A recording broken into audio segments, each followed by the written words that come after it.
Hello and welcome, and in today's video I'm going to be showing you the top 10 most nostalgic art tames. So without further ado, let's get straight into it. In at number 10 I have got the Thyla, and the reason why I'm putting this creature here is I just think it is such a useful one, and it really did shake up the space of Ark when this thing released, as obviously it didn't come out with the base game in 2015. It was still in early access, of course, and it was for a while, but this was a healthy inclusion to the game, and people really did love this creature when it came out, and they still really love it now. It has definitely stood the test of time, and people have a lot of nostalgia with this creature for obvious reasons.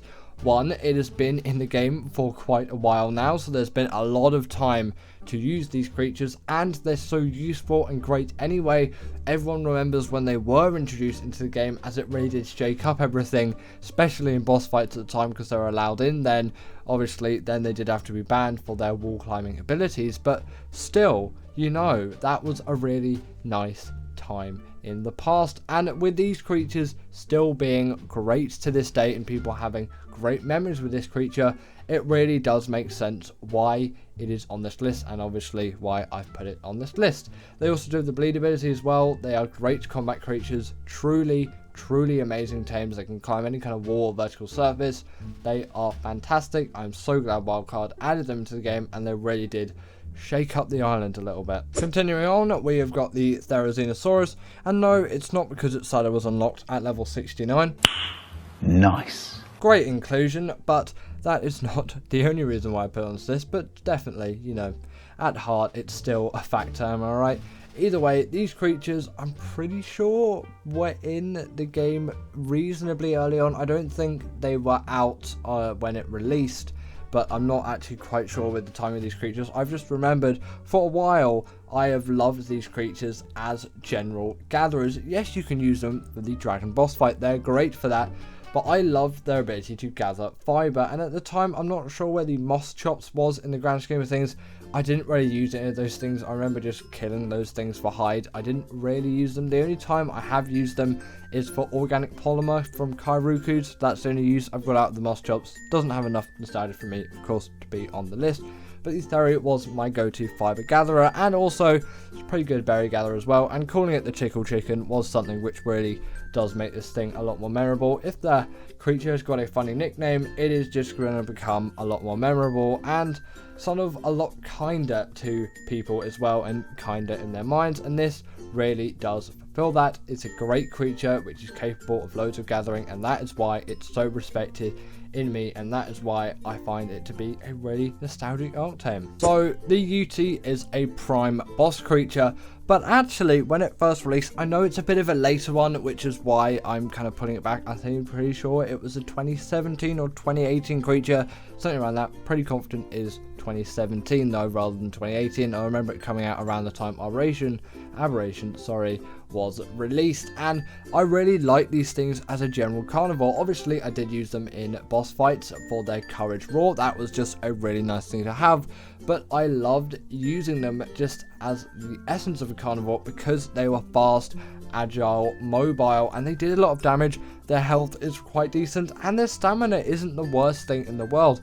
Yes, at least Spino was a sort of better carnivore in my eyes, but I found this to be better just for land travel. I don't really know the particular reasons why I decided it, but I just liked it so much, and I still love it to this day. You might just say, well, Spino can do everything, and Spino could pretty much do everything in terms of travel that the Yuti could do, probably even better. But for me, the fact that it was so useful on bosses, even though it was a late creature, this did make quite a massive difference considering the stage of the game it came out to me, and that is why I put it on this list. And it's still far back enough that the nostalgia is definitely there with this thing. At number 7 we have got the Rex, and I find that come on with the Rex, it is just such a well-known dinosaur. It's probably one of the most popular dinosaurs in the earth, or on the world even, probably even the most popular. Everyone that knows what a dinosaur is will know what a T-Rex is, probably a Stego and a Triceratops as well,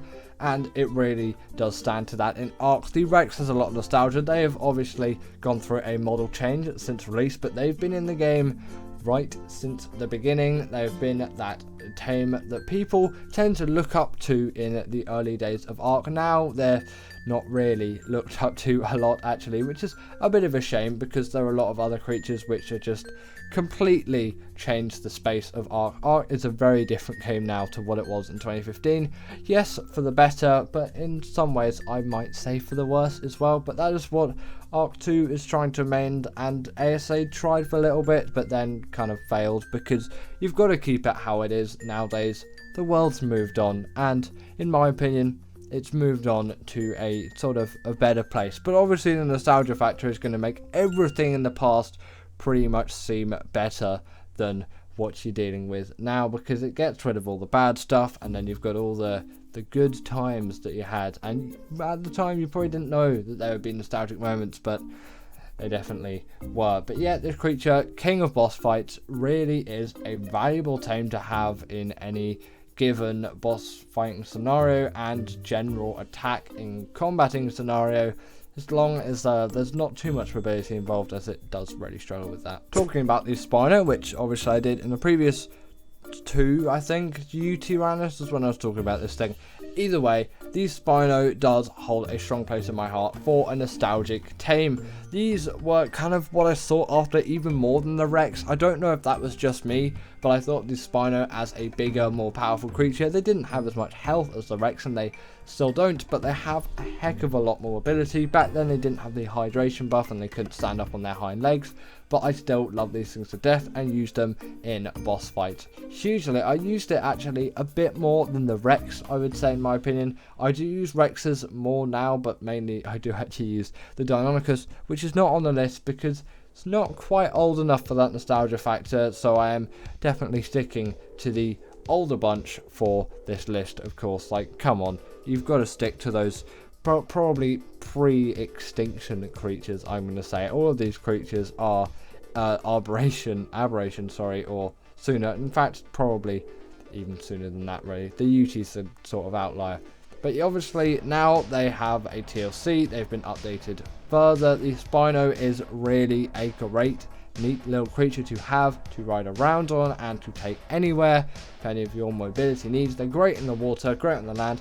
Sadly, they can't do any kind of crazy acrobatics and things that you get some of the new creatures to do, but they really don't need that. At heart, they are still that very mobile carnivore that we all know and love, and they've been around for so long. The nostalgia is definitely there with a creature like this, and I really do enjoy using this thing still to this day. They have definitely stood the test of time and are very much a nostalgic Ark tame. At number 5, we have got the Stegosaurus, and I'm putting this creature here as the Stego was my first kind of like adventurous tame, you could say, in a way, or like maybe difficult tame. It took about 2 hours to tame one of these things up. I think it was like a level 1 or level 2. It was yeah, it was a very exciting moment, we'll say, in my Ark career. Obviously no kind of career actually came from it at that point, but now it is sort of a career, but not really. Either way, going back, it took 2 hours to tame this thing. Was my most impressive tame at the time, and I'm pretty sure I got that Stego killed by some raptors or a Carno or something like that, which yeah, wasn't the fondest thing that's ever happened to me. But you know, Ark is Ark, and you know, Ark is going to keep being Ark in those ways. Obviously, again, like the Spino, these things are now the TLC, and it makes them even more nostalgic in a way, because now they've been added to more, and it makes them feel like they're in the modern age while still being that nostalgic Ark creature. I know a lot of you will probably be saying, like, where's the Parasaur, the Triceratops? I'll give them a brief honourable mention here at the number 5 spot, because they do deserve to be here in some aspect, just not for me, but I know loads of people, like the Parasaurs and all of that, they are like peak nostalgia. And actually there'll be one honourable mention further on in the list, which is actually going to be right at the end of the list, and it's going to be a sneaky number 0, but I'll let you wait for that and you'll figure out what it is. Now, the Baryonyx obviously wasn't in Ark when it released, but I'm pretty sure it was a similar period to the Thyla when the Redwood biome released, and obviously the Swamp biome released, and then we got ourselves the Baryonyx. I'm pretty sure that's how the chronology worked. Sorry, I couldn't get that out of my mouth for some reason. Don't know why that was such a difficult word to say. Either way, the Baryonyx was the king of caving. Previously we'd used sabers, another great honourable mention there if you were thinking of that creature. But yes, after this thing came out, the Barry was the king, and it still kind of really is the king. Yes, you can use shadow maids and things like that, but obviously that's not going to make it on the list. It's too recent of a tame, but still very good for caving. Either way, the Barry was the king of caving at the time, and as far as I'm concerned, it still pretty much is top of its league. It is very mobile, it is the right size to fit into pretty much any cave that you could think of, and they are fast, agile swimmers, meaning the underwater caves were very easy to do as well. They can stun creatures up to the size of a Megalodon as well with that tail ability, just truly a nice thing to have. But yes, the fact that they could cave really effectively and was kind of something new and novel really did make them stand out to me, and I still use these things to this day. And they really were great creatures for me, and I still love them so much, and they really are something of what makes my arc playing my arc playing. At number 3, we have got the Carnotaurus. Maybe an unpopular opinion, as you might be saying. Well, the Aloe is just so much more nostalgic. Did come a little bit later on, but you know, your opinion is your opinion. For me, the Carno is that creature where I'm like, it is just the one, okay? The Carnotaurus has been just through everything with me, through every single map that I've played, pretty much, actually, basically, I'm just going to say all of them downright, unless the Carno didn't spawn on the map.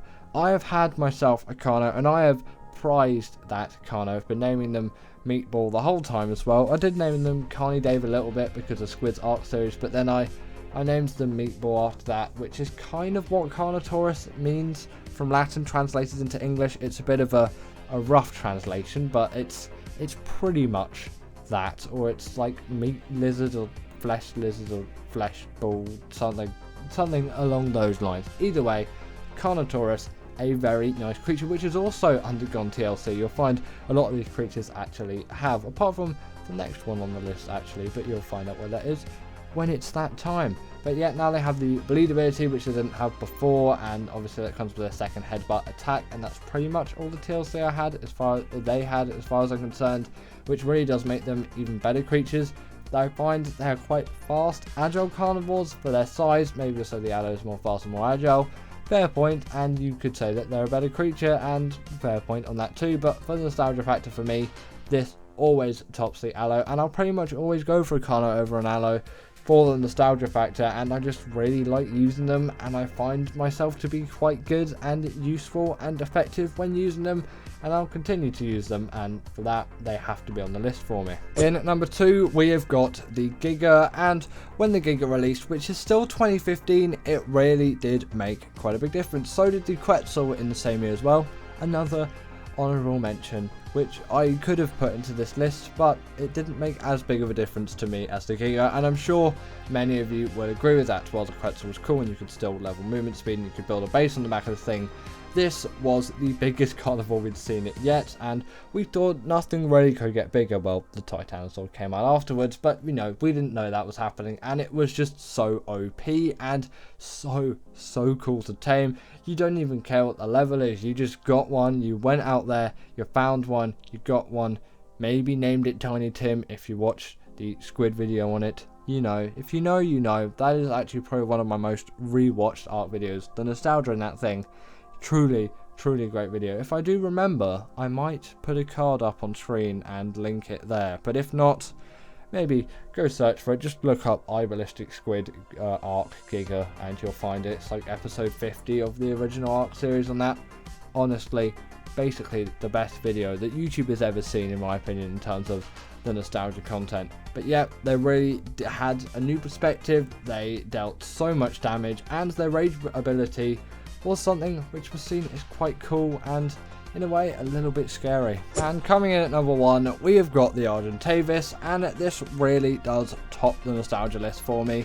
It is just such a nice creature to use, it is very ergonomic, it was designed with a lot of thought put into it, and for that I really do love it as a creature.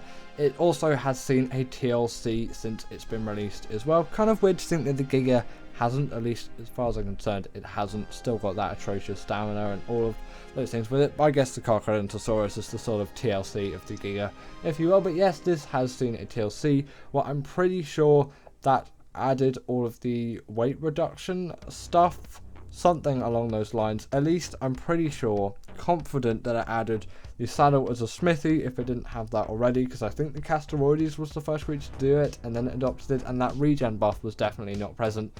Actually, they might have had the weight reduction stuff back then. Either way, I did use these things for a lot of meta farming, because although the Pteranodon, another honourable mention you could put on this list as well, was a great creature, I didn't find them really to be very nice to use at the time. Like, I was like, yes, first flight, and that is really a big achievement in Ark, but the Archie just felt like the next step and the thing that was really memorable for me, and once I got one, I never stopped using one, and to this day, still use them. Again, not really sure with the chronology of whenever the TLC came out, but to this day, I still really use them and love all of their abilities. They can even carry an extra creature in their mouth, which I'm confident they didn't have before the TLC. Just honestly, great creatures. And in at number 0, I've decided to put the Dodo, because does anything get better than the Dodo? It's probably the first creature you'll see in Ark.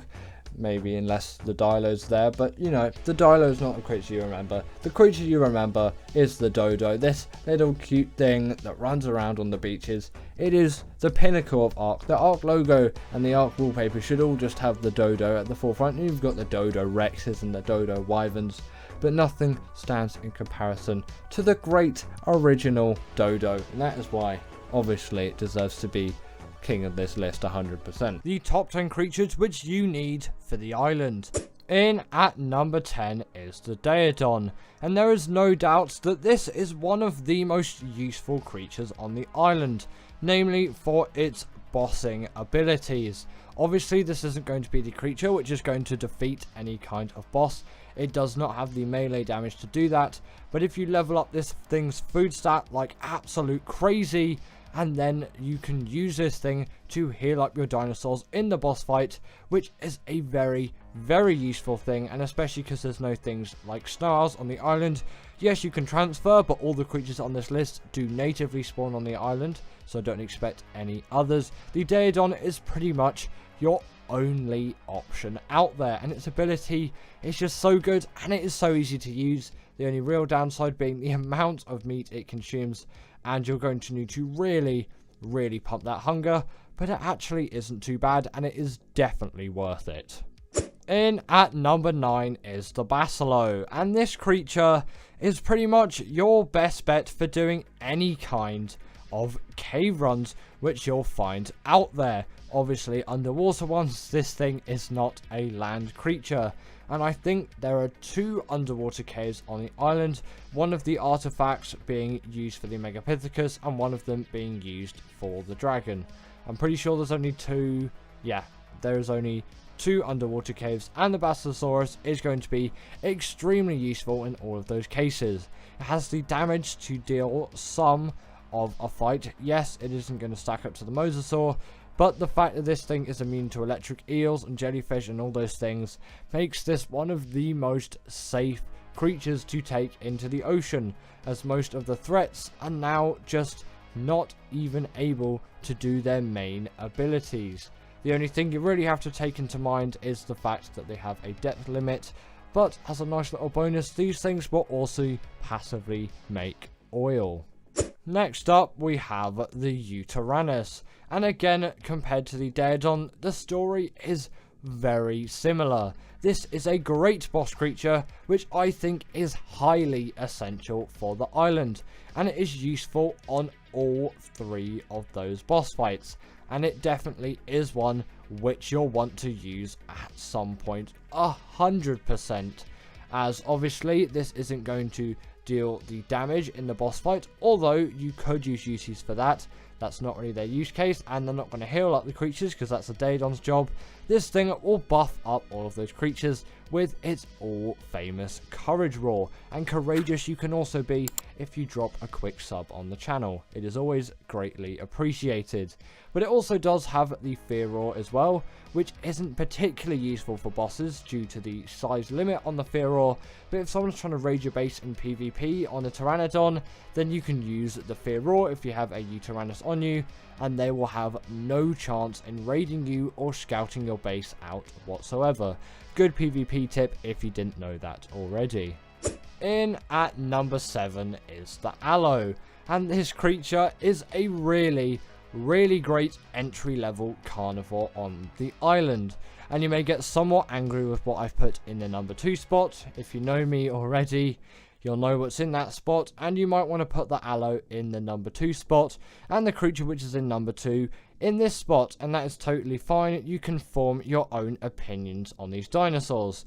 This is just my take, as albeit the Aloe is an amazing creature, inflicting a great amount of bleed damage and having a very useful pack buff. It just isn't my go-to carnivore of choice, as it is a little bit too out of reach in terms of the level in some ways of when it is unlocked, as it is a much harder tame than the other one that is on this list, obviously. And also, I kind of don't like the size as much. I prefer those smaller carnivores. I just feel like I have a little bit more protection, and albeit the Aloe is much more powerful than the creature which shall not be named, which is obviously in the number 2 spot, the Aloe is just, I don't know, it's just not as appealing to me in a lot of ways. But I will definitely say that it is a truly amazing creature, which if you get the chance to on the island, which everyone realistically should, and especially on ASA, as they are so easy to tame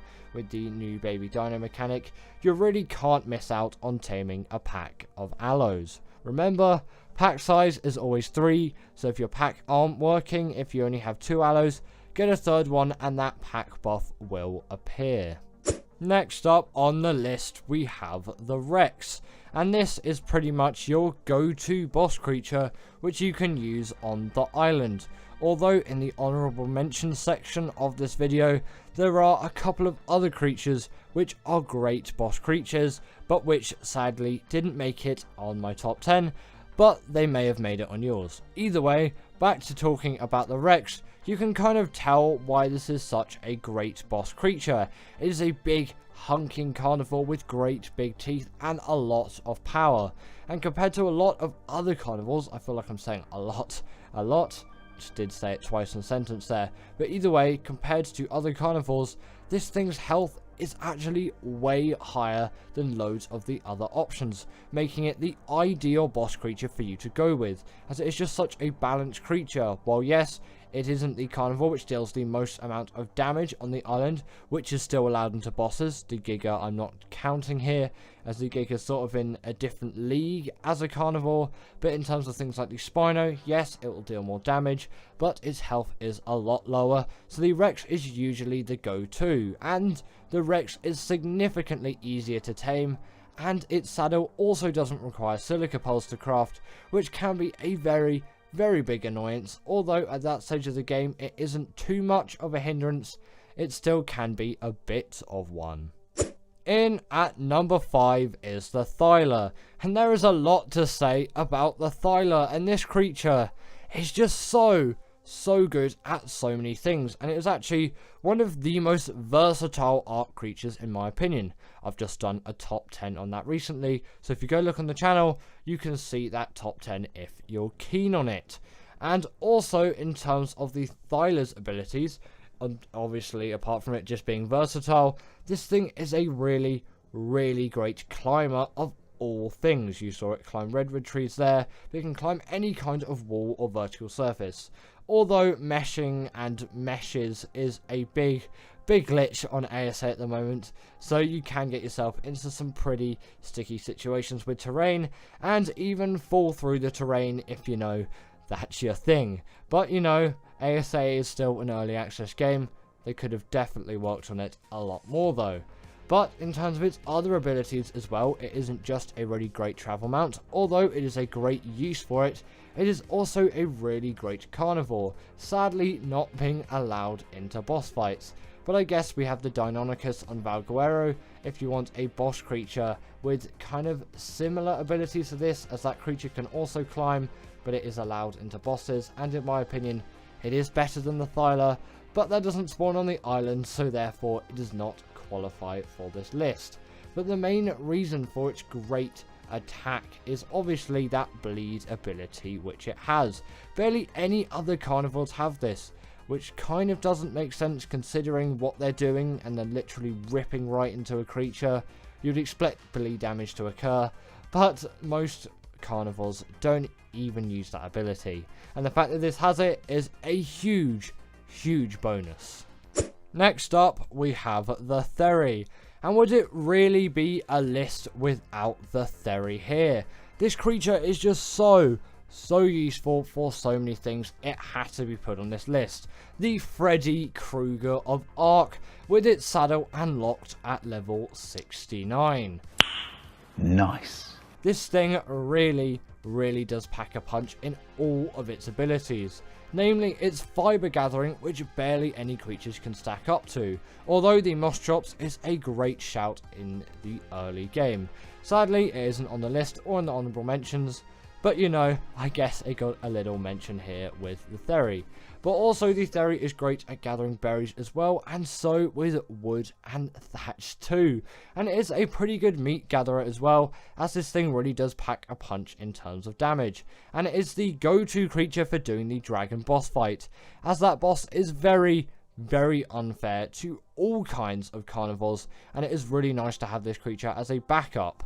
Although the only real downside is sweet vegetable cake is the only way that you can really heal these things up in a quick manner. But if you have a Daedon with you, that really shouldn't be too much of an issue. In at number 3 we have the Baryonyx. And would it really be a top 10 the Island Creatures list without this thing appearing at some point? This is by far the best caving creature on the island, and there is no competition at all. No creature can stack up to this thing in all of its abilities. It is just so good at caving. It has to be put on this list for all of its greatness in every aspect of caving. It's the right size, and it deals a heavy amount of damage with a reasonable health stat, great stamina, and great weight to go with it too. There is nothing which could really be improved about with this creature. Maybe apart from it not eating normal meat instead of fish meat, and the fact that it spawns in the swamp isn't great. But I'm happy to take those as some side effects for a creature which is just this good. It is almost too good to be true. And it also does have a right click attack in the water, which can stun creatures up to the size of a Megalodon. And it is a very viable solution if you don't have a Basilosaurus for the underwater caves on the island. And this is the creature which I said when I was talking about the Aloe. You may be a little bit upset at this being in the number 2 spot, but I absolutely adore the Carno in so many ways. It has to be put on the number 2 slot for me. The also amount of nostalgia I get from this creature is insane, and it has the bleed ability too, and although it doesn't have the pack buff, it is a much more manageable size, and also it is a very nice carnivore to control as well. Albeit the Aloe has a nice turning circle and all of that, but the Carno really just feels much nicer to control, and in my opinion it is just a better designed creature. And also with its comedically small arms, you have something to laugh about with this thing too, and it just has so much character around it. And again, its saddle level being in the 40s or 50s, I can't remember. See, it's one of those. It's very achievable for any Ark player really, if you just put a little bit of effort into the game.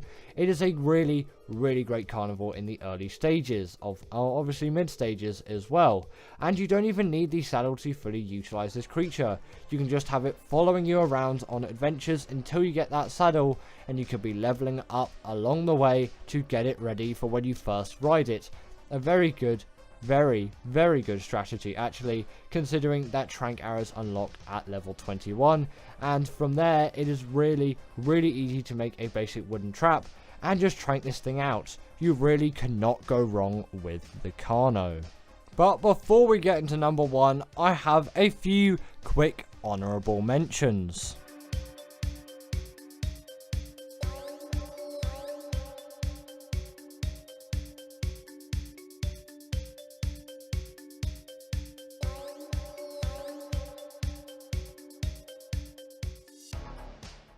And finally, in at number 1, we have the RG.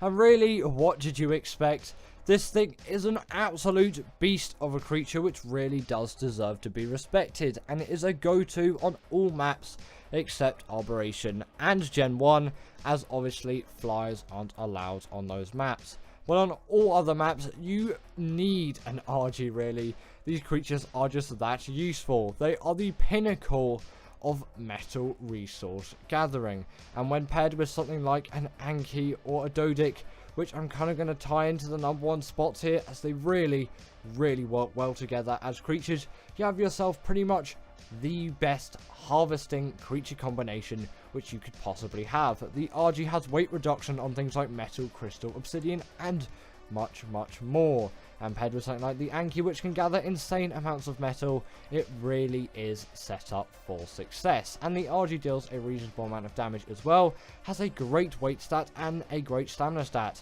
which is actually why the stamina didn't even make the top 10 list, as usually I'll just go straight to the RG, and albeit the Pteranodon is a good tame which is great for beginners and very beginner friendly, I always just go straight for the RG and don't even bother with the Pteranodon. And on top of that as well, its saddle acts as a portable smithy, which is a nice thing if one of your metal weapons breaks out on your travels, or your flak armor in cave runs, and also it has a nice little neat regen buff if you eat a dead corpse. This creature is amazing.